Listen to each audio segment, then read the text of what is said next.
चलिए, आवाज़ अगर जा रही है तो सभी लोग जो है यस कमेंट कर दीजिए, ताकि आज का क्लास जो है हम लोग स्टार्ट करें। ठीक है, सभी लोग टाइम से आ जाया कीजिए।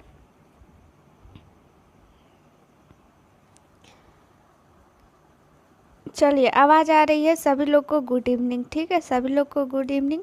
उसके बाद से चलिए अब हम लोग जल्दी से स्टार्ट कर देते हैं फर्स्ट क्वेश्चन बिना देरी किए। ठीक है, चलिए हमारा फर्स्ट क्वेश्चन क्या कहता है कि प्रसव के बाद पहले 2 सप्ताह में होने वाले योनि स्राव को क्या कहते हैं। यानी प्रसव के बाद सभी को पता है कि कितने सप्ताह तक स्राव होता है, 2 सप्ताह तक। ये क्वेश्चन में ही दिया हुआ है 2 सप्ताह तक। ऐसे आप लोग याद भी रखिएगा, 2 सप्ताह तक स्राव होता है। तो उस स्राव को क्या बोलेंगे? सो बोलेंगे, लोकिया बोलेंगे, लोकिया अल्बा बोलेंगे कि ब्लीडिंग बोलेंगे? क्या बोलेंगे? सभी लोग आंसर कीजिए। सभी लोग का आंसर आना चाहिए 1 नंबर का आप लोग। और सभी लोग पेन और कॉपी ले करके बैठिए। हमेशा जो भी एक्स्ट्रा फैक्ट बताया गया है तो आप लोग नोट कर लीजिएगा, अगर नहीं याद है तो। ठीक है, अगर आप लोगों को नहीं याद है तो आप लोग ज़रूर से ज़रूर नोट कर लीजिएगा। तो चलिए, सभी लोग का राइट आंसर आ रहा है ऑप्शन नंबर बी। तो देखिए, ऑप्शन नंबर बी ही होगा, लोकिया। ठीक है, लोकिया। प्रसव के बाद जो 2 सप्ताह तक योनि से स्राव होता है उसे हम लोग लोकिया बोलते हैं। अगला क्वेश्चन देखते हैं हम लोग। अगला क्वेश्चन क्या बोलता है, देखिए लोकिया वाला बहुत इम्पोर्टेंट है। उसका हर जो है दिन मतलब चेंज होते रहता है कलर। आप लोग को बहुत बार बताया भी गया है। जो लोग को भी नहीं पता है, जो लोग भी अगर नई जुड़ी हैं, आप लोग पिछला क्लास आप लोग ज़रूर अटेंड कीजिए। ठीक है, पिछला क्लास अटेंड कीजिएगा ना तो फिर आप लोगों का, जैसे यहाँ पे ऑब्जेक्टिव पढ़ाया जा रहा है, ऑब्जेक्टिव के साथ साथ अब लोकिया आया था तो लोकिया के बारे में पूरा वहाँ पे डिटेल में बताया गया है। तो आप पिछला क्लास भी ज़रूर से ज़रूर टाइम निकाल के एक बार देख लीजिए। उससे आप लोगों को जो है मतलब धीरे धीरे थ्योरी और ऑब्जेक्टिव दोनों आप लोग का कंप्लीट होते चलेगा। ठीक है, तो देखिए यहाँ पे दूसरा क्वेश्चन हम देखते हैं कि प्रसव की द्वितीय अवस्था में गर्भाशयी संकुचनों में सुधार हेतु मरीज को कौन सा इंजेक्शन दिया जाता है। यहाँ पे देखिए दूसरी अवस्था, द्वितीय अवस्था। ठीक है, अवस्था यानी कि स्टेज। ठीक है, टोटल कितनी अवस्था होती है? टोटल 4 अवस्था होती है। तो 4 अवस्था में ये दूसरी अवस्था में बोल रहा है कि गर्भाशयी संकुचन में सुधार हेतु मरीज को कौन सा इंजेक्शन दिया जाता है। ऑक्सीटोसिन, मेथार्गिन, फेनार्गन और डाइजेपम। तो क्या देते हैं हम लोग? आप लोग आंसर बताइए, ABCD में से कुछ भी बताइए। ठीक है, कि क्या होगा, कौन सा इंजेक्शन लगाया जाता है गर्भाशयी संकुचन में सुधार के लिए। तो ऑप्शन नंबर ए हो जाएगा ऑक्सीटोसिन। ठीक है, ऑक्सीटोसिन को IM दिया जाता है, ये आप लोग याद रखिएगा। ठीक है, IM दिया जाता है ऑक्सीटोसिन को। एक चीज़ और आप लोग याद रखिएगा कि इसको IV भी दिलाता है। ठीक है, IV भी दिलाता है। 500 ml जो है 1 यूनिट जो ऑक्सीटोसिन है, 1 यूनिट ऑक्सीटोसिन को 500 ml जो RL होता है, RL में मिला करके और फिर जो है उसको दिलाया जाता है। ठीक है, तो ये क्या करता है ऑक्सीटोसिन, एक ये आप लोग याद रख सकते हैं कि गर्भाशयी संकुचन में सुधार लाता है, यानी कि उसको आराम देता है। और साथ में ये जो है प्रसव के बाद भी दिलाता है। प्रसव के बाद क्यों दिलाता है? ये जो है प्रसव के दौरान जो ब्लीडिंग होता है उसको भी ये कम करता है, ब्लीडिंग को कम करता है, इसके कारण ऑक्सीटोसिन दिलाता है। तो ऑक्सीटोसिन ब्लीडिंग को कम करने में भी, प्रसव के दौरान जो ब्लीडिंग होता है उसको कम करने में भी मदद करता है। ठीक है, चलिए तीसरा क्वेश्चन देख लेते हैं क्या बोलता है। एक महिला जिसने कभी भी जीवित बच्चे को जन्म देने की अवस्था तक गर्भावस्था को कंप्लीट नहीं किया है उसे कहते हैं। यानी कि क्वेश्चन क्या बोल रहा है इसको अच्छा से समझिए। महिला जो है वो गर्भवती तो हुई है, ठीक है, गर्भवती हुई है लेकिन बच्चे को जन्म नहीं दी हुई है, या फिर एबॉर्शन हो गया है या फिर कुछ और कारण है, लेकिन वो गर्भवती हुई है लेकिन जीवित बच्चे को देने में वो असमर्थ है, ठीक है, यानी वो जीवित बच्चे को जन्म नहीं दिया है। तो उसको हम लोग क्या बोलेंगे? नुल्ली पेरा, नुल्ली ग्रेविडा, मल्टी पेरा, पर प्यूरा। देखिए इस टाइप का क्वेश्चन पूछा जाता है, इम्पोर्टेंट है, इस सब को आप लोग याद कर लीजिएगा। ये समझने वाली बात नहीं है कि समझ जाइएगा, ये याद करने वाली ही बात है कि किसको क्या हम लोग बोलेंगे। इसका आंसर सभी लोग बताइए कि क्या होगा? ए होगा कि बी होगा कि सी होगा या फिर डी होगा?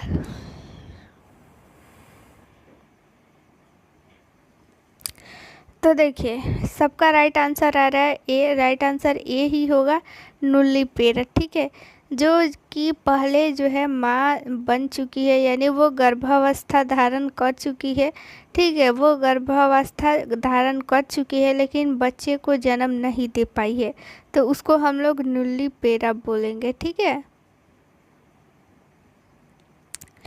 अगला क्वेश्चन देखते हैं कि एक माह के शिशु की माँ महिला नसबंदी की योजना बना रही है, मासिक रक्तस्राव के पश्चात सर्जरी के लिए आदर्श समय क्या है?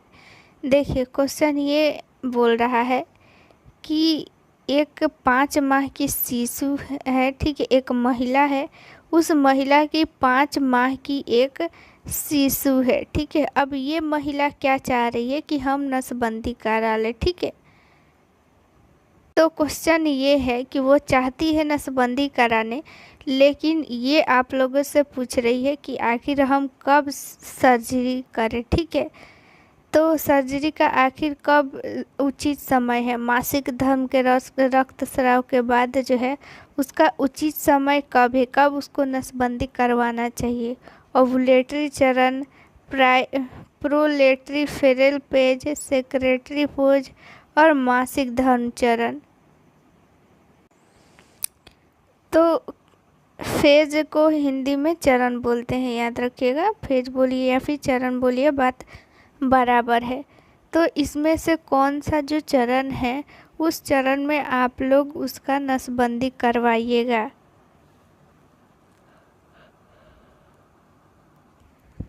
Option number B right answer है, ठीक है, बी आंसर होगा। सभी लोग जो है नोट कर लीजिए, सॉरी नोट नहीं कीजिए, ये तो आप लोग को मिल जाएगा, पीडीएफ में आंसर रहेगा। यहाँ पे जो है आप लोगों को ये बताना है कि आखिर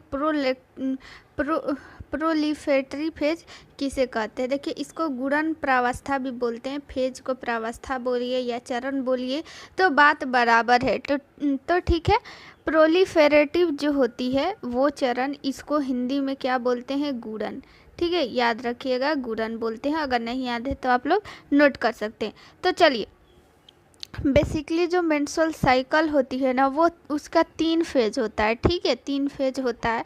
पहला जो है वो रक्तस्राव चरण होता है, रक्तस्राव चरण या फिर रक्तस्राव फेज बोलिए, उसको इंग्लिश में बोलते हैं मेंस्ट्रुअल फेज, मेंस्ट्रुअल, और यहाँ पे फेज लिख लीजिए, नहीं याद है तो वहाँ पे लिख लीजिए आप लोग।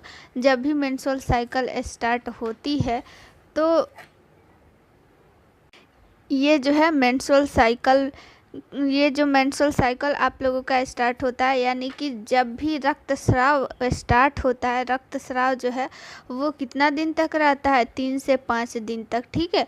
तो ये 3 से जो 5 का दिन होता है उस हम लोग फेज को क्या बोलते हैं? रक्तस्राव प्रावस्था या फिर मेंस्ट्रुअल फेज बोलते हैं, ठीक है। उसके बाद क्या होता है कि ये जो है रक्तस्राव बंद हो जाता है, 3 से 5 दिन में रक्तस्राव बंद हो जाता है। उसके बाद जो है ये प्रोलिफेरेटिव फेज स्टार्ट होती है। इस फेज में क्या होता है ना, जैसे ही मेंस्ट्रुअल पीरियड जो है यानी रक्तस्राव बंद हो जाता है, ठीक है, बंद होने के बाद ये स्टार्ट हो जाता है प्रोलिलेटरी फेज। देखिए आप लोगों का यहाँ से जो है थ्योरी भी कंप्लीट होते जा रहा है।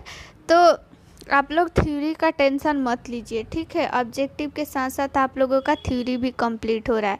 तो रक्तस्राव प्रावस्था यानी मेंस्ट्रुअल फेज जैसे ही बंद हुआ 3 से 5 दिन में, उसके बाद स्टार्ट हुआ गुड़न प्रावस्था यानी प्रोलिफेरेटिव फेज, ठीक है।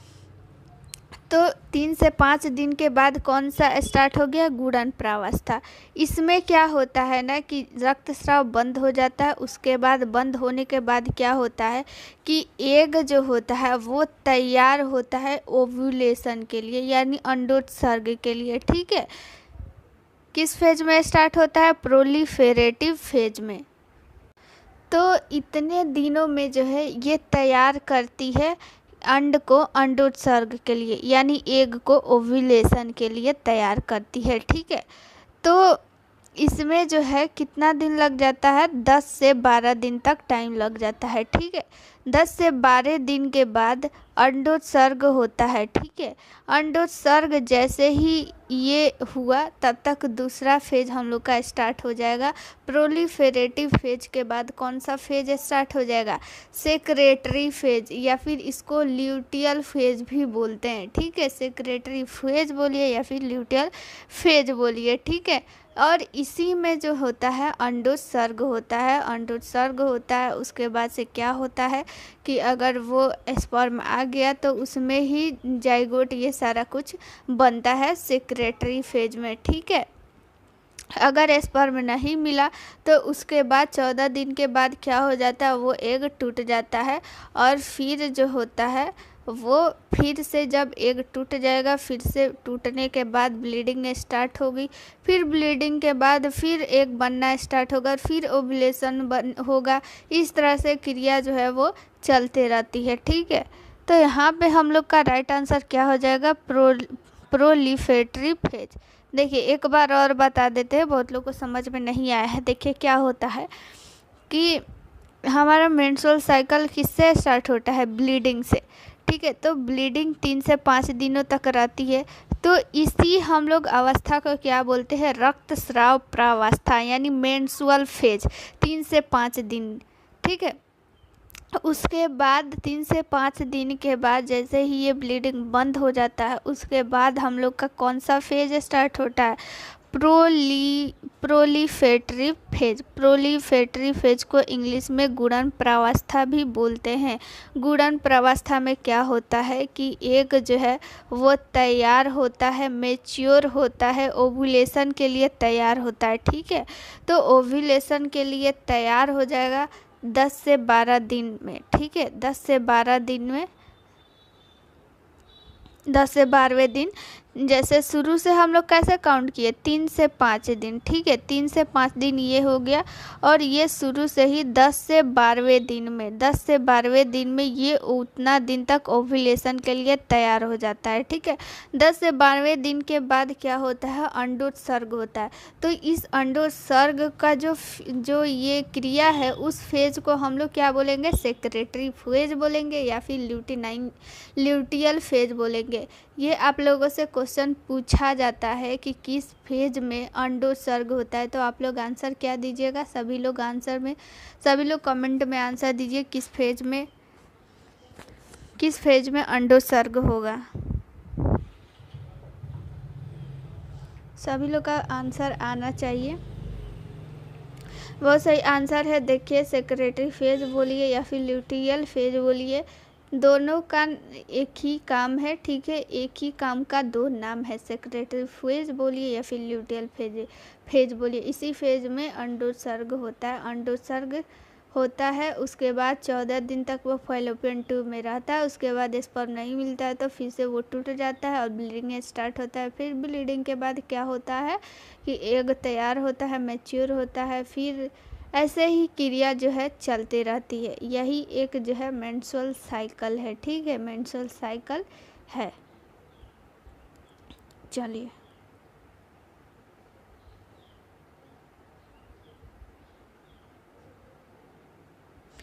अगला क्वेश्चन कहता है, वह स्थिति जिसमें प्लेसेंटा सीधे माइट्रियम से जुड़ा रहता है, ठीक है। वह स्थिति क्या है, उस स्थिति को हम लोग क्या बोलते हैं जिसमें प्लेसेंटा सीधे माइट्रियम से जुड़ा रहता है। ठीक है, पहले आंसर बताइए, उसके बाद इस क्वेश्चन को समझाते। तो क्या होगा, ऑप्शन नंबर फर्स्ट है placenta previa, option number B है abruptio placenta, option number C है रिटेनेड प्लेसेंटा और फिर ऑप्शन नंबर डी है प्लेसेंटा एक्रीटा। तो क्या होगा इसका आंसर, सभी लोग आंसर बताइए।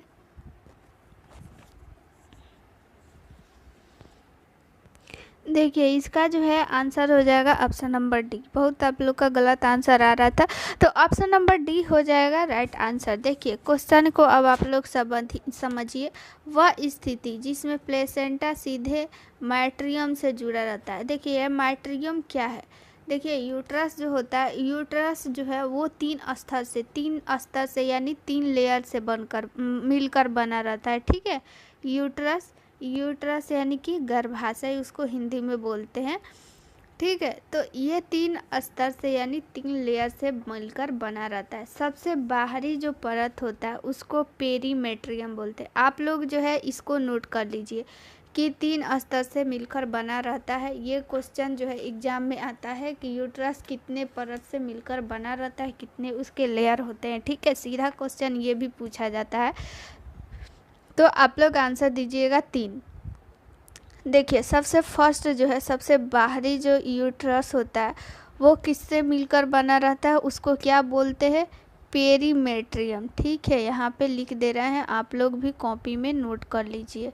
पेरीमेट्रियम, सबसे बाहरी परत को पेरीमेट्रियम बोलते हैं।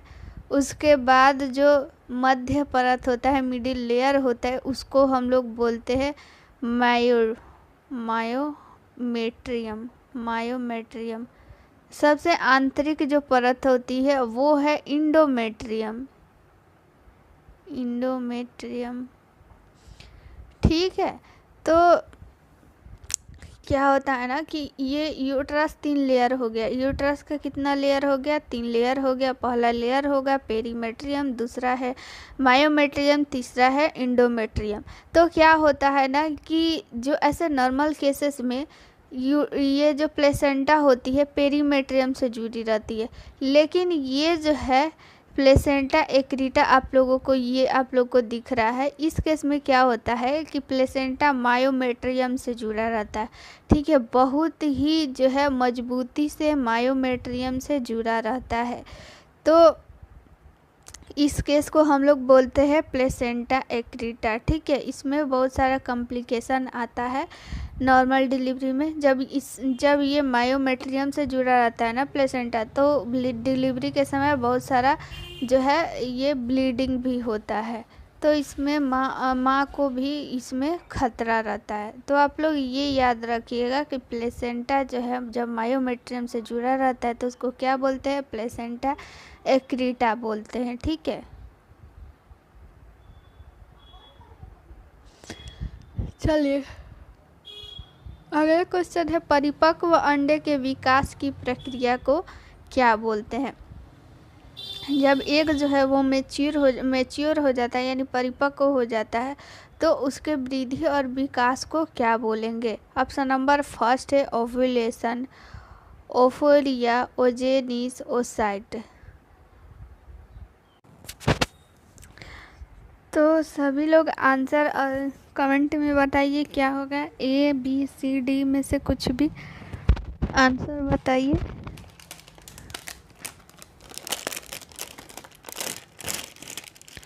तो देखिए ऑप्शन नंबर सी जो है वो राइट आंसर हो जाएगा। होता क्या है ना कि क्वेश्चन ये भी पूछा जाता है कि ओजेनिस की क्रिया जो है वो कहाँ होती है, तो आप लोग आंसर कीजिएगा ओवरी यानी अंडाशय। ठीक है, ये जो परिपक्व अंडा जो है परिपक्व होता कहाँ है, होता भी तो अंडाशय में ही है, और अंडाशय परिपक्व हो जाता है, उसके बाद क्या होता है ना कि उसका जो है विभाजन होता है यानी गुणन होता है। तो इसी गुणन की प्रक्रिया को ओजेनिस बोलते हैं, यानी उसका विकास होता है। ठीक है, तो उसका विकास कहाँ होता है? अंडाशय में होता है। आप लोग याद रखिएगा कि उसका विकास यानी अंडाशय का विकास कहाँ होता है? ये एग का विकास कहाँ होता है? अंडाशय में। और इसी वृद्धि और विकास को हम लोग वृद्धि और विकास होता है ना, तो इस प्रक्रिया को हम लोग क्या बोलेंगे? ओजेनिस। चलिए एक बार और इसको अच्छा से क्लियर कर देते हैं। अंडा कहाँ रहता है? अंड कहाँ रहता है? अंडाशय में। ठीक है, अंडाशय में ही उसका वृद्धि और विकास होता है, वो परिपक्व होता है। परिपक्व हो जाने के बाद उसमें गुणन की क्रिया होती है। किस लिए? उसके वृद्धि और विकास के लिए। ठीक है, गुणन की क्रिया आप सभी को पता है, किसी भी वृद्धि और विकास के लिए, चाहे वो मनुष्य हो चाहे कोई भी, अगर उसके कोशिका में विभाजन नहीं होगा तो उसका वृद्धि और विकास नहीं होगा। ठीक है, तो वैसे ही अंड में भी क्या होता है कि वृद्धि और विकास के लिए क्या होता है? गुणन की क्रिया होती है और सूत्री विभाजन होता है। ठीक है, उसके बाद क्या होता है? और सूत्री विभाजन होता है तो उसका वृद्धि और विकास होता है। तो इसी क्रिया को हम लोग क्या बोलते हैं? ओजेनेसिस। ओजेनेसिस बोलते हैं। ठीक है, और ये ओजेनेसिस की क्रिया कहाँ होती है? अंडाशय में होती है। आप लोग याद रखिएगा। ठीक है, अंडाशय को इंग्लिश में ओवरी बोलते हैं। अगला क्वेश्चन है कि महिला में निम्न में से किस संरचना के निर्माण के तुरंत बाद अंडोत्सर्ग होता है? ठीक है, तो देखिए क्या होगा इसका आंसर? ओगेनिया की प्राइमरी ओसाइट की सेकेंडरी ओसाइट की शुक्राणु जनन। देखिए इसका आंसर हम बता देते हैं, क्या होगा ना, इसका आंसर सेकेंडरी ओसाइट होता है। तो देखिए इस क्वेश्चन को आप लोग समझिए। देखिए क्या होता है ना कि जब जन्म होता है कोई अगर वो जन्म होती है, अगर वो लड़की रहती है तो उसके अंडाशय में क्या रहता है? पहले से अंड रहता है। ठीक है, तो वो पहले से जो अंड रहता है उसको हम लोग जर्म सेल बोलते हैं। ठीक है, जर्म सेल बोलते हैं। उसके बाद ये जर्म सेल क्या होती है कि डिवीज़न करती है। ठीक है, अर्धसूत्रण विभाजन होती है। ठीक है, अर्धसूत्रण विभाजन के बाद क्या होती है? जब तक प्यूबर्टी आती है, यानी कि प्यूबर्टी कब आएगा? 14 साल तक आता है, 12 से 14 साल में। ठीक है, 12 से 14 साल में। तो इस एज में आते आते क्या होती है कि जर्म सेल जो है, जर्म सेल के ऊपर एक और लेयर बन जाती है जिसको हम लोग सेकेंडरी ओसाइट बोलते हैं। जब तक ये सेकेंडरी ओसाइट नहीं बनेगा ना, तब तक अंडोत्सर्ग नहीं होगा। ठीक है, तो अपने आप को एक और आप लोग ये बोल सकती है ओसाइट। आप लोग देखिए ओसाइट को आप लोग एक भी बोल सकती हैं। ठीक है, ओसाइट से आप लोग एक को भी रिलेट कर सकती हैं। तो ये जो है सेकेंडरी, जब ये जन्म होता है कोई महिला का, कोई लड़की का, तो जो जन्म लेती है तो उसमें जो अंड रहता है तो उसको हम लोग जर्म सेल बोलते हैं। लेकिन जैसे जैसे एज जो है बढ़ती है और ये जो है परिपक्वता की ओर बढ़ती है। ठीक है, परिपक्वता के बाद बढ़ती है, एग जो है अपना वृद्धि और विकास करता है, गुणन करता है।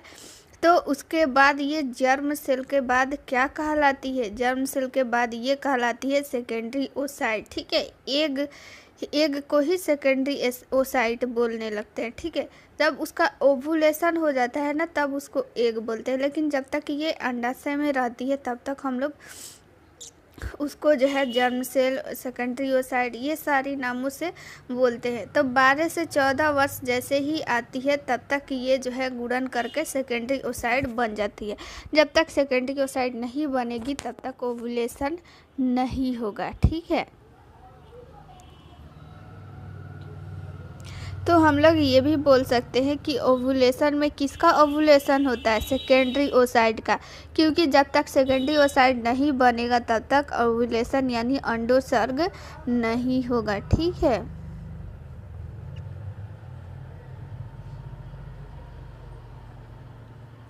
देखिए पहले से जो लड़की जन्म ली रहती है तो उसका जो अंडाशय होता है यानी ओवरी रहती है, तो उसमें पहले से 4 लाख जो है 4 लाख सेकेंडरी ओसाइड रहती है। ठीक है, 14 वर्ष की प्यूबर्टी तक आते आते 4 लाख ओसाइड का निर्माण हो गया रहता है। लेकिन वो पूरे जीवन काल में कितने ओसाइड का अंडोत्सर्ग करती है? 400 ओसाइड का ही अंडोत्सर्ग कर पाती है। ठीक है, 4 लाख उसमें रहता है लेकिन 400 का ही अंडोत्सर्ग हो पाता है। चलिए अगला क्वेश्चन जो है, ये भी क्वेश्चन पढ़ाया गया है, इसका आंसर आप लोग बताइए कि प्रसव की किस स्टेज को ग्रीवा चरण के नाम से जाना जाता है। ठीक है, थोड़ा सा आप लोग जो है दिमाग लगाइएगा तो इसका आंसर आप लोगों के सामने आ जाएगा। देखिए, प्रथम चरण, द्वितीय चरण, तृतीय चरण की चतुर्थ चरण, क्या होगा इसमें से राइट आंसर? किस चरण को हम लोग ग्रीवा चरण यानी सर्विक्स चरण बोलते हैं? सर्विक्स चरण क्यों बोलते हैं? चलिए एक हिंट दे देते हैं कि उस चरण में क्या होता है ना, सर्विक्स का फैलाव होता है, इसलिए उसको जो है ग्रीवा चरण बोलते हैं, यानी कि सर्विक्स चरण। सर्विक्स फेज बोलिए, सर्विक्स चरण बोलिए, बात बराबर है।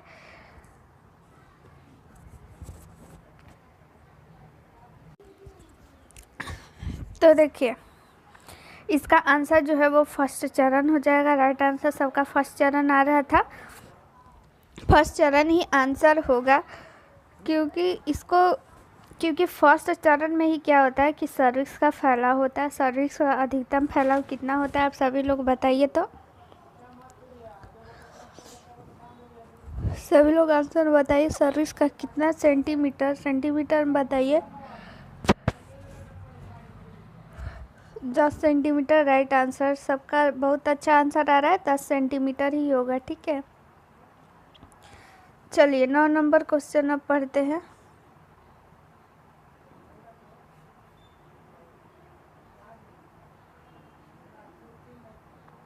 गर्भावस्था में शारीरिक रक्त अल्पता का कारण है प्लाज्मा मात्रा में वृद्धि, एपीएच के कारण खून के कमी, हीमोलाइसिस में वृद्धि, हुकवर्म में संक्रमण।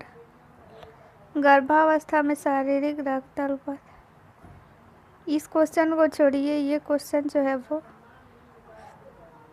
गलत लग रहा है। चलिए अगला क्वेश्चन देखते हैं, इम्पोर्टेंट क्वेश्चन है अगला क्वेश्चन। ठीक है, गर्भावस्था में एक से अधिक भ्रूण का एक साथ विकास होना क्या कहलाता है? यानी कि गर्भावस्था में जो है वो सामान्य अवस्था में क्या रहता है, एक भ्रूण रहता है, लेकिन एक से अधिक अगर भ्रूण रहे, 2 रहे, 3 रहे, तो उस जो है गर्भावस्था को हम लोग किस नाम से जानते हैं?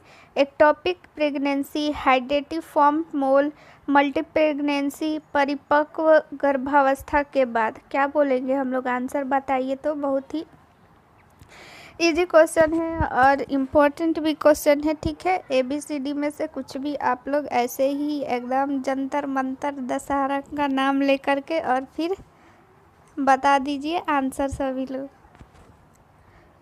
वैसे भी दशहरा का आप लोग का जो है छुट्टी होने वाली है, तो आप लोग अच्छा से दुर्गा पूजा मनाइएगा सभी लोग को।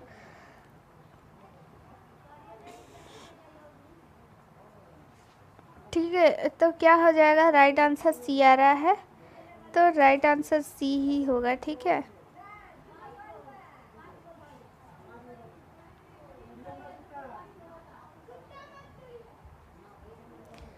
चलिए अगला क्वेश्चन है, गर्भावस्था के 28 सप्ताह पश्चात लेकिन प्रसव शुरू होने से पहले किसी भी समय झिल्लियों का स्वतः ही टूट जाना क्या कहलाता है?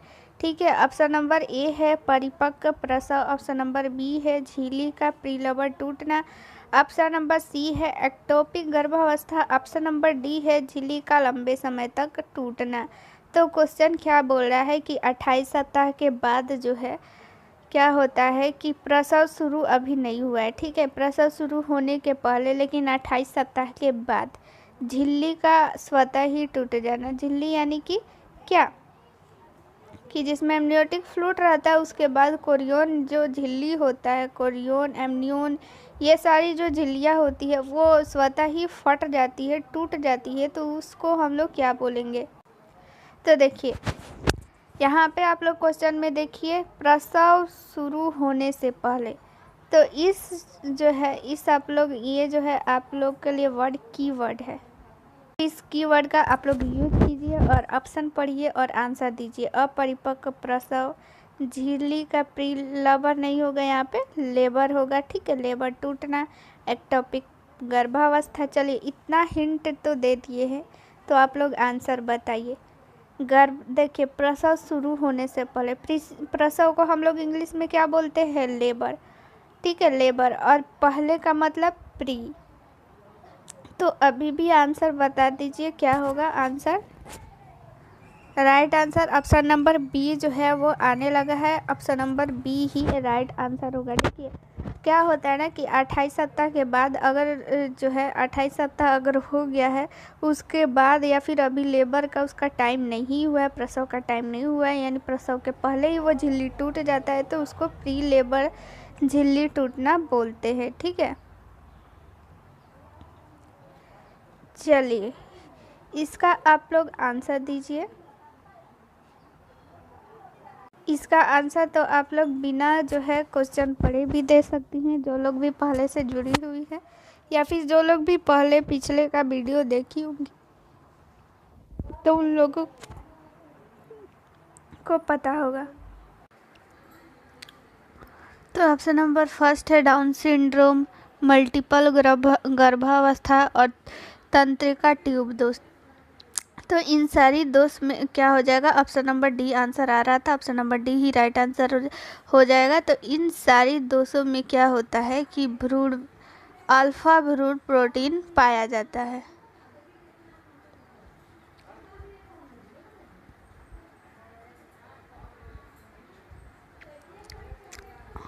ये जो है नीचे ऑप्शन नंबर डी बहुत है।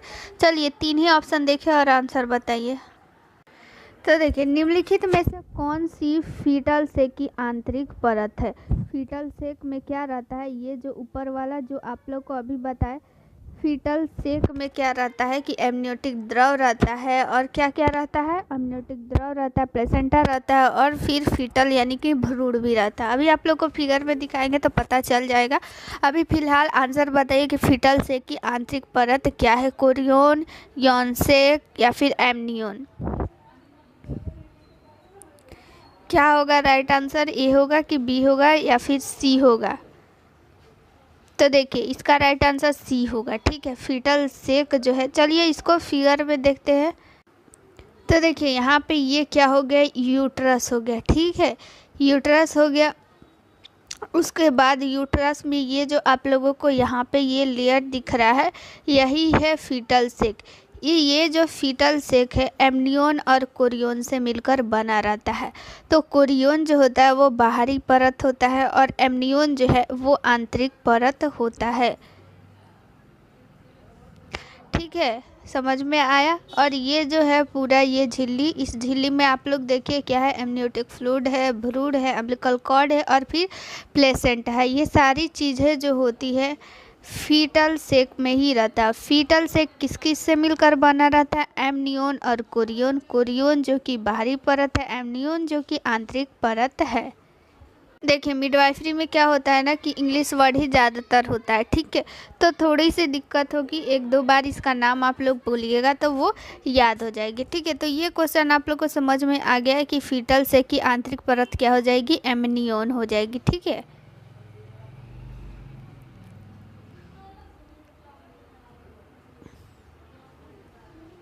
देखिए यहाँ पे क्वेश्चन क्या बोल रहा है? उल्बद्रव का सामान्य रंग। उल्बद्रव से यहाँ पे इसका मतलब ये है कि एमनियोटिक फ्लूइड, ठीक है। तो एमनियोटिक फ्लूइड का रंग आप लोग को बताए थे कि कैसा होता है, ठीक है, साफ होता है कि गहरा भूरा होता है, हरापन होता है, कुछ लाल होता है। क्या होगा राइट आंसर बताइए। तो अभी पिछला जो क्लास हुआ था ना, उस पिछले क्लास में बताया गया था कि इसका रंग जो है वो कैसा होता है। तो आप लोग का सभी लोग का इसका राइट आंसर आना चाहिए, ठीक है। ए होगा कि बी होगा या फिर सी होगा या फिर डी होगा? तो देखिए इसका राइट आंसर जो है वो ऑप्शन नंबर ए हो जाएगा, साफ। आप लोगों को पिछले क्लास में बताया गया था कि एमनियोटिक द्रव का जो सामान्य कलर होता है वो कैसा होता है, साफ एवं हल्का पीला होता है, साफ एवं हल्का पीला होता है, ठीक है। लेकिन अगर इसका कलर चेंज हो जाता है तो वो असामान्य होता है, ठीक है। उसमें कुछ ना कुछ गड़बड़ रहता है, कुछ बीमारी रहता है, तभी उसका कलर चेंज होता है। कलर क्या क्या चेंज होता है, कैसे क्या होता है, ये सारा कुछ पिछले क्लास में आप लोगों को बता दिया गया है, ठीक है। तो अगर आप लोग को नहीं याद है तो आप लोग इसका मतलब पढ़ के नहीं आई हैं तो उसको जल्दी से आप लोग रिवीजन कर लीजिएगा।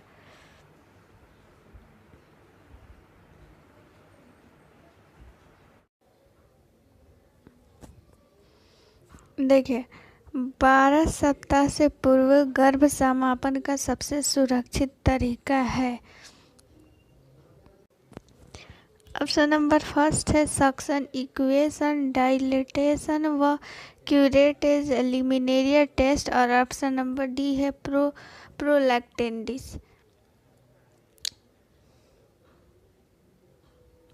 तो आप लोग इसका राइट आंसर बताइए क्या होगा, ए बी सी डी में से कौन सा राइट आंसर होगा 15 का।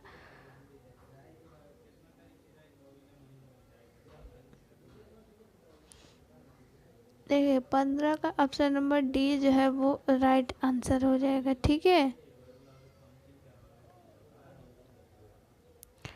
देखिए अगला क्वेश्चन क्या है, नितंब प्रस्तुति में प्रसव के दौरान सबसे बड़ा खतरा है। नितंब यानी कि हिप, ठीक है। हिप प्रस्तुति यानी कि प्रेजेंटेशन, यानी प्रसव के दौरान जो अंग दिखाई देता है उसी को हम लोग प्रस्तुति बोलते हैं, ठीक है। तो वो हिप जब प्रस्तुति रहता है, प्रस्तुति के बारे में आप लोग को बताया भी गया है कि आखिर प्रस्तुति क्या है, ठीक है। तो नितंब प्रस्तुति में प्रसव के दौरान सबसे बड़ा खतरा क्या है। ऑप्शन नंबर फर्स्ट है पैर का अधोविस्थापन, रज्जु बाह का अधोविस्थापन और आकस्मिक प्रसव। सीधी सी क्वेश्चन ये है कि अगर जो है हिप का प्रस्तुति हो जाए तो प्रसव में सबसे बड़ा खतरा किसको आने वाला है। तो देखिए इसका राइट जो आंसर होगा वो ऑप्शन नंबर बी होगा, रज्जु, ठीक है। यानी कॉर्ड पे जो है खतरा आएगा, क्योंकि वो जो है मान लीजिए कि ये क्या है, ऐसे यूट्रस रहता है, तो बच्चा जो नॉर्मल जो भी रहता है उसका सिर जो है ऐसे दिखते रहता है, लेकिन हिप दिख रहा है, यानी कि बच्चा जो है वो उल्टा है ऐसे। तो उल्टा जब रहता है ना तो कॉर्ड में उस टाइम खतरा रहता है।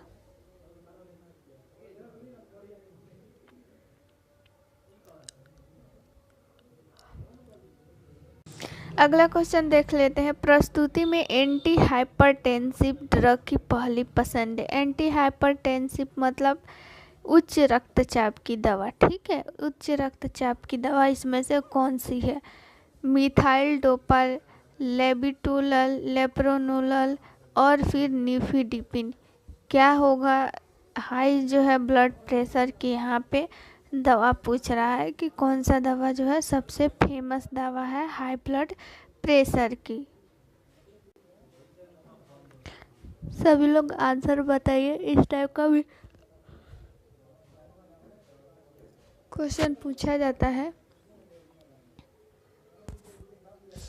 तो देखिए ऑप्शन नंबर बी जो है वो राइट आंसर हो जाएगा। लेबिटोलल जो दवा है वो हाइपरटेंशन की दवा है, बहुत ही फेमस दवा है, ठीक है। लेबिटोलल याद रखिएगा।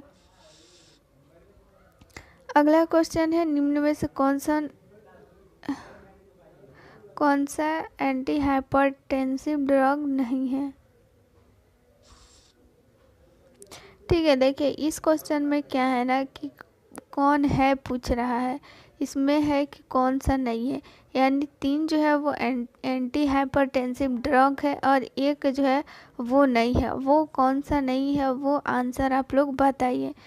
मीसोप्रोस्टोल, नाइट्रोग्लिसरीन, क्रेप्टोप्रिल और फिर मिथाइल डोपा।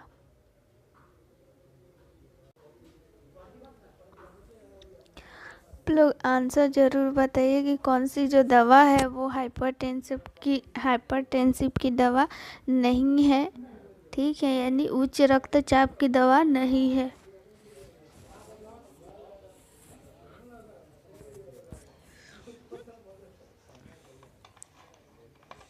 आप लोग सभी लोग का आंसर आना चाहिए।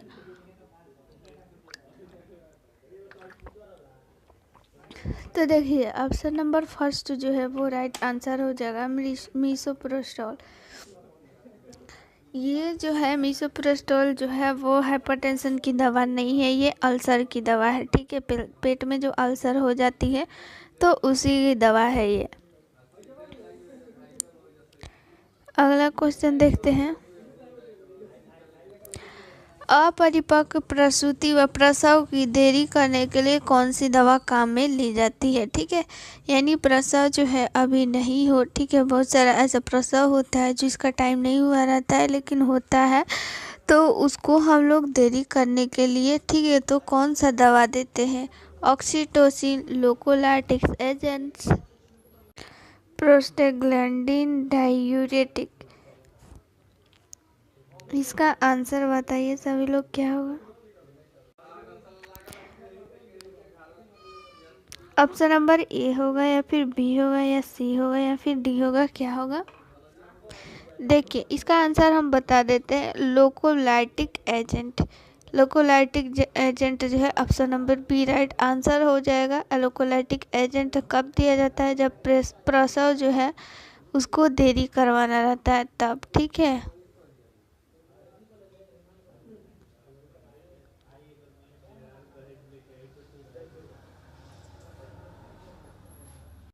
अगला क्वेश्चन है, गर्भावस्था की प्रथम ट्राइमेस्टर के दौरान कौन सी महिलाएं सामान्यतः जी मिचलाना एवं उल्टी आने की अनुभव करती हैं। ये लक्षण किसके स्तर में वृद्धि के प्रति अनुकूल दर्शाते हैं। यानी सीधी सी क्वेश्चन ये है कि जो फर्स्ट ट्राइमेस्टर में ये जो लक्षण दिखता है जी मिचलाना उल्टी, ये जो है किसके वृद्धि के कारण से होता है। ठीक है, कौन से हार्मोन की वृद्धि के कारण होता है।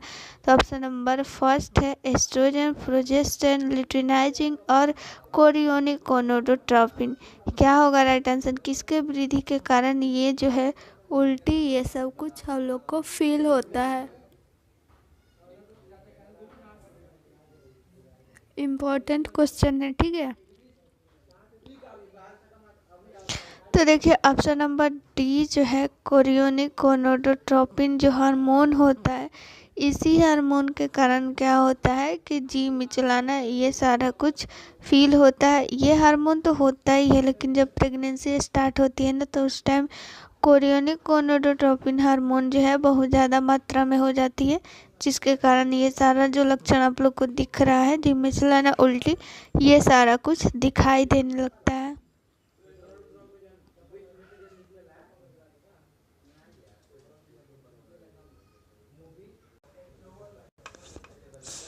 चलिए अगला क्वेश्चन देखते हैं।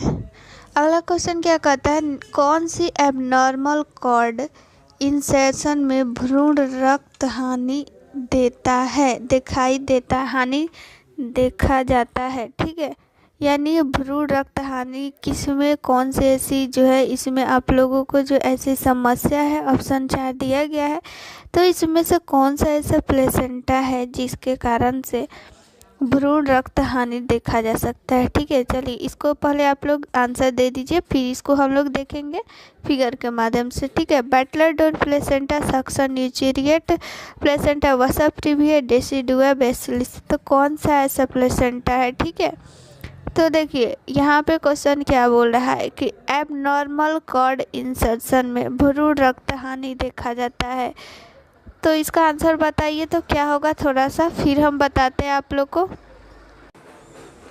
देखिए इसका जो है राइट आंसर हम बता देते हैं, ऑप्शन नंबर सी होगा, वसा प्रीविया।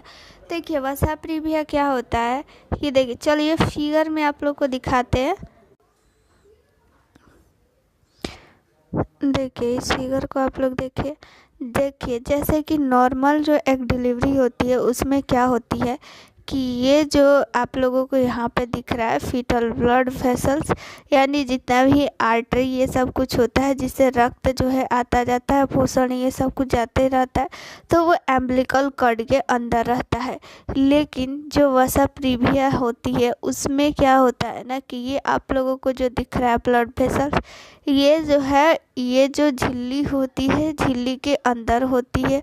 और फिर ये जो आप लोगों को सर्विक्स दिख रहा है सर्विक्स के मुंह को क्रॉस करते हुए जाती है। तो जब भी डिलीवरी का समय आता है तो ये जो है फट जाती है या टूट जाती है, जिसके कारण से भ्रूण में बहुत सारा हानि होता है ब्लड का। तो इसमें जो है सिजेरियन किया जाता है। ये बहुत ही रेयर केस में होता है वसा प्रीविया, ठीक है। तो यही है वसा प्रीविया, ठीक है। ये जो जितना भी ब्लड वेसल्स होता है ये एम्बिलिकल कॉर्ड के अंदर होता है, लेकिन वसा प्रीविया में एम्बिलिकल कॉर्ड के बाहर होता है। ये ऐसे इसको जो है ये जो मुख है इसका सर्विस का ये पूरा इसको जो है ढके हुए रहता है, क्रॉस किए रहता है, ठीक है। जिससे कि जन्म लेने के समय ये जो है टूट जाती है। जब भी झिल्ली फटती है तो ये भी टूट जाती है, जिसके कारण ब्लड लॉस होता है। तो इस स्थिति में जो है सिजेरियन करना पड़ता है। तो आप लोग को समझ में आ गया वसा प्रीविया। चलिए अगला क्वेश्चन देख लेते हैं। अगला क्वेश्चन भी आप लोग को बता दिया गया है, इसका आंसर बताइए सभी लोग। प्रसव के दौरान माँ व शिशु की स्थिति के अभिलेखन के निम्नलिखित में से कौन सा ग्राफ उपयोग करते हैं, ठीक है। वो कौन सा ग्राफ है जिसमें माँ और जो है शिशु दोनों की स्थिति का हम लोग उसमें अवलोकन करते हैं, ठीक है। प्रसव अभिलेख पार्टोग्राफ, जीवन चिन्ह ग्राफ और प्रगति ग्राफ। किसमें ग्राफ ऐसा कौन सा ग्राफ है जिसमें माँ और बच्चे दोनों की स्थिति को इंगित करते हैं, ठीक है। इसका आंसर बताइए सभी लोग। तो देखिए इसका जो है option number B right answer आ रहा है। तो right answer option number B ही होगा, पार्टोग्राफ। पार्टोग्राफ में जो है माँ और बच्चे दोनों की स्थिति को दर्शाया जाता है, ठीक है। जब भी माँ लेबर के लिए आती है उसी टाइम से पार्टोग्राफ ये स्टार्ट हो जाती है। जैसे ही सर्विस का मुंह जो है वो 3 से 4 सेंटीमीटर खुलना स्टार्ट हो जाता है, तब से पार्टोग्राफ भरना हम लोग स्टार्ट कर देते हैं, ठीक है। और जब तक भरते हैं जब तक वो वहाँ पे हॉस्पिटल में रहता है, ठीक है।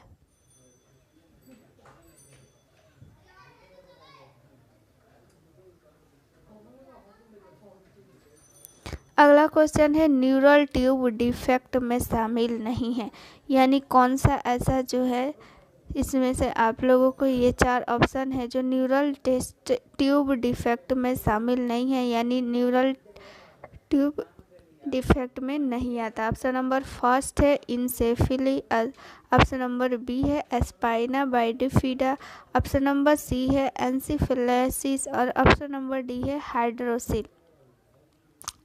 तो देखिए इसका राइट आंसर हम बता देते हैं कि क्या होगा, ऑप्शन नंबर डी। देखिए क्या होता है न्यूरल ट्यूब डिफेक्ट में,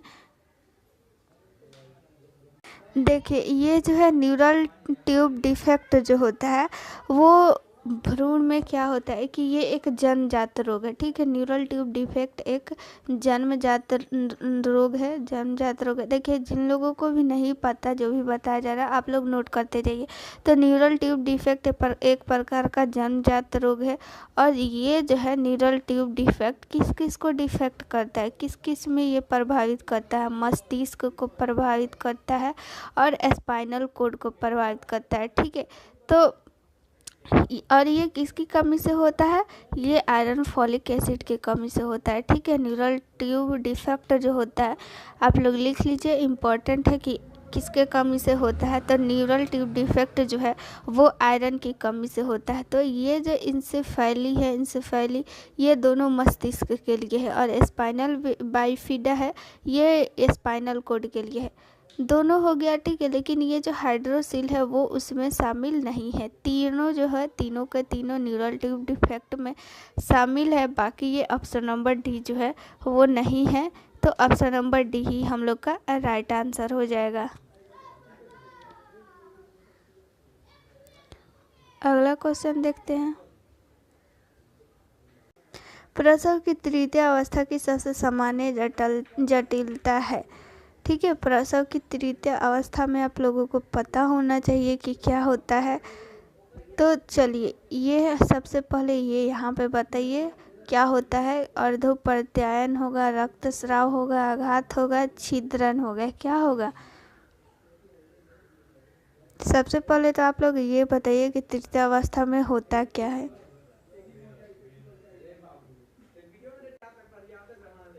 तृतीय अवस्था में क्या होता है बताइए, कितना बार बता दिया गया है आप लोग को। देखिए, इसका राइट आंसर हम पहले बताते हैं क्या होगा। राइट आंसर हो जाएगा ऑप्शन नंबर बी, रक्तस्राव होता है। देखिए, तृतीय अवस्था में क्या होता है कि प्लेसेंटा का निष्कासन होता है। सभी को पता है प्लेसेंटा का निष्कासन होता है, कितना बार बताया गया है। तो प्लेसेंटा का निष्कासन के समय जो है रक्तस्राव की जटिलता अधिक होता है। ये सामान्य है, रक्तस्राव होता है। ये क्या होता है कि जब भी प्लेसेंटा अगर मान लीजिए कि अच्छा से नहीं निकल पाया, प्लेसेंटा का कुछ टुकड़ा अंदर रह गया तो भी ब्लीडिंग होगा, या फिर प्लेसेंटा अच्छा से नहीं निकल पाया तो भी ब्लीडिंग होगा। बहुत सारा ऐसा कारण है। तो जो तृतीय अवस्था में जो है रक्तस्राव की जटिलता सबसे ज़्यादा पाया जाता है।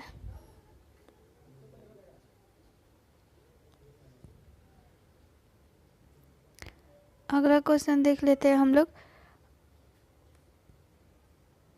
अंडवाहिनियां अस्थानिक गर्भावस्था में अंडवाहिनी के फटने का शल्य क्रियात्मक उपचार है।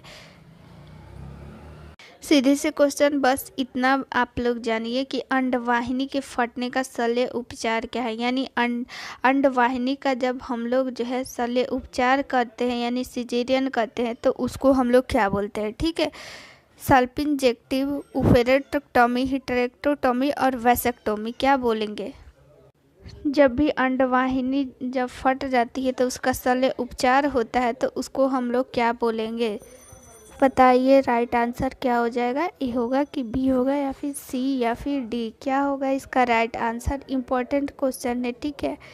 तो देखिए, आंसर आप लोगों का बी और सी आ रहा है जो कि बिल्कुल गलत है। Option number A right answer होगा, सल्पिंजेक्टोमी। ठीक है, सल्पिंजेक्टोमी बोलेंगे जब अंडवाहिनी का जब उपचार होगा, अंडवाहिनी का जब उस समय जो है सीला जाएगा। सीधी सी सरल सी यही लैंग्वेज है कि अंडवाहिनी का जब वो फट जाती है तो क्या हो जाएगा, उसको सीला जाएगा।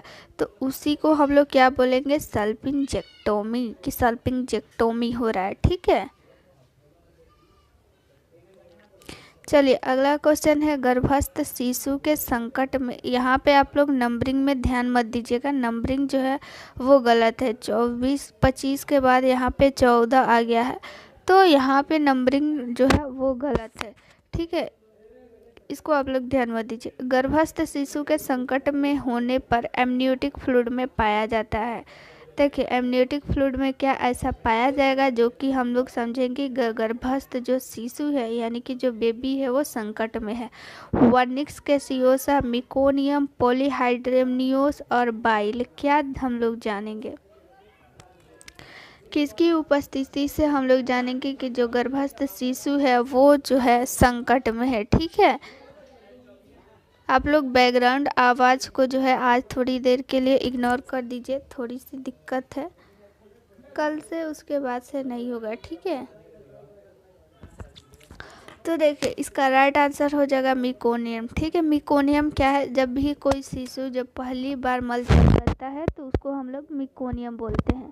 तो उसी को हम लोग क्या बोलेंगे, मिकोनियम। जो भी अंदर में वो भोजन किया रहता है तो उसी का जो निकलता है, वो पहला जो मल निकलता है तो उसको हम लोग मिकोनियम बोलते हैं।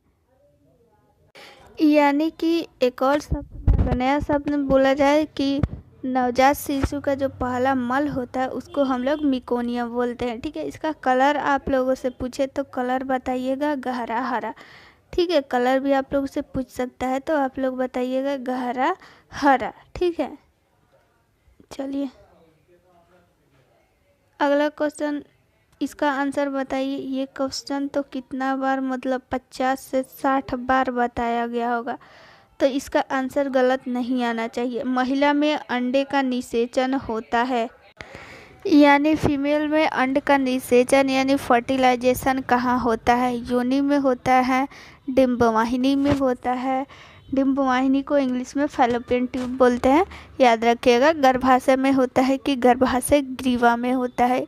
क्या होगा राइट आंसर? ए होगा, बी होगा, सी होगा या फिर डी होगा? सभी का इसका आंसर जो है वो राइट आना चाहिए, क्योंकि ये क्वेश्चन बहुत बार बताया गया है।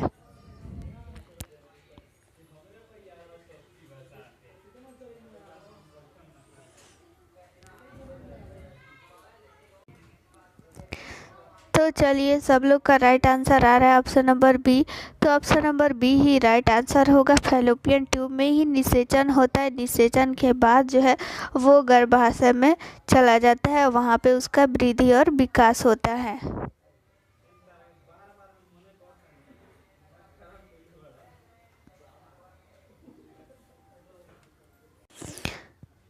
तो ये जो है ये क्वेश्चन, इसमें ऑप्शन गलत है। तो ये रहा आज आप लोगों का क्लास जो है थोड़ी सी कम आज आप लोगों के क्लास पढ़ाई हुआ है। फिर जो है दशहरा के बाद आप लोग का क्लास जो है वो अच्छा से कंटिन्यू हो जाएगा। आप लोग अच्छा से दशहरा मनाइए। क्लास भी इधर 2-3 दिन बंद रहेगा, सर आप लोग को बता भी दिए होंगे। तो अब आप लोग काउंट करके बताइए कि किनका कितना सही हुआ है। जो भी क्लास में आप लोगों को पढ़ाया जाता है, जो भी एक्स्ट्रा फैक्ट है, अगर आप लोग को नहीं पता है तो आप लोग ज़रूर उसको नोट कीजिए और फिर उसको रिवाइज कीजिए, क्योंकि यहाँ पे जो है आप लोगों का बहुत इम्पोर्टेंट यहाँ पे जो भी क्वेश्चन रहता है उससे रिलेटेड बता दिया जाता है।